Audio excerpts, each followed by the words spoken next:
So molecular treatment of colorectal cancer is very complicated, and I think it's widely misunderstood. Firstly, we have to ask about what is the stage of the patient. If a person has stage 4 disease, we can't make good treatment decisions without knowing what the KRAS status is, the NRAS status, the BRAF, and arguably it's soon becoming standard practice to look for HER2 amplification. That's now a level 2B recommendation in NCCN guidelines. Not a 2A, but a 2B. In earlier stage disease, in stage 1, 2, and 3, we have absolutely no use for this molecular profiling. So people tell me that they've got a stage 2 patient that's KRAS mutated and ask what to do, and I'm wondering why they know that their stage 2 patient is KRAS mutated, because I can't make any use of that information. So for other than stage 4, the molecular profiling really does not help us figure out where we're going in terms of treatment. Now, the one aspect that has become standard practice across the board is knowing the mismatch repair status, or the MSI status, of each patient with colorectal cancer. And that's appropriate in any stage of the disease, because approximately 20% of the mismatch repair deficient are going to be germline mismatch repair deficient. We're going to need to know that. It's relevant to decisions in stage 2 disease, because a mismatch repair deficient stage 2 patient does not receive adjuvant chemotherapy on a routine basis. NCCN guidelines recommend observation for those patients. In stage 3, it's relevant in terms of whether or not the person is germline, whether they have Lynch syndrome, but it doesn't really dictate treatment at this point in time, because we still see clinical benefit for adjuvant chemotherapy in stage 3, albeit we've seen evidence that fluoropyrimidine alone is not useful in mismatch repair deficient colorectal cancer.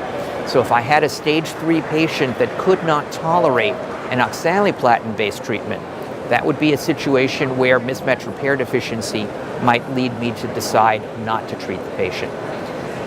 In terms of molecular profiling beyond the standard treatments, that unfortunately has been very disappointing. People are constantly saying, well, can we do a molecular profile to find a new treatment for my tumor? And what we're seeing is that that's a vanishingly rare event, and if we do find it, it tends to be something with extremely short-lived benefit. We're encouraging it as part of clinical investigation, but it's certainly not part of standard trials. And I think it's important to understand that clinical investigations are just that. They're investigations, they're not answers. We had some disappointing news that we've published in the proceedings of this meeting, looking at our experience with patients in GI oncology at our institution who we referred to our early drug development service at Memorial Sloan Kettering. And we have a very robust early drug development program at our institution.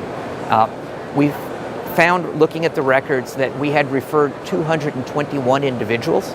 I'm sorry, that's 226 individuals. And of those, only 21 actually enrolled in a clinical trial. Of those 21 who actually enrolled in the clinical trial, none had any tumor shrinkage whatsoever. None were on disease, or were on treatment at 4 months. So none had any meaningful duration of disease control. So it's very sobering, and really brings up the point that we desperately need new treatments in colorectal and other GI malignancies, both from a targeted approach and from an immunotherapy approach. But at this point in time, after we've exhausted standard care, we really don't have anything that we know that works. And the clinical trials are still basically looking to change that. One other aspect to bear in mind, we know that mismatch repair deficient tumors respond well to immunotherapy. We know that, unfortunately, that represents only 3 or 4% of patients with metastatic disease. For the other 96 to 97% of people with metastatic disease, those that have mismatch repair proficient or microsatellite stable tumors, immunotherapy does not work. One of the most useless endeavors that I see people doing all the time is checking PD-1 status, PD-L1 status, tumor mutational burden. These may be relevant in other tumor types. They are absolutely irrelevant in microsatellite stable colorectal cancer. They do not open any treatment options.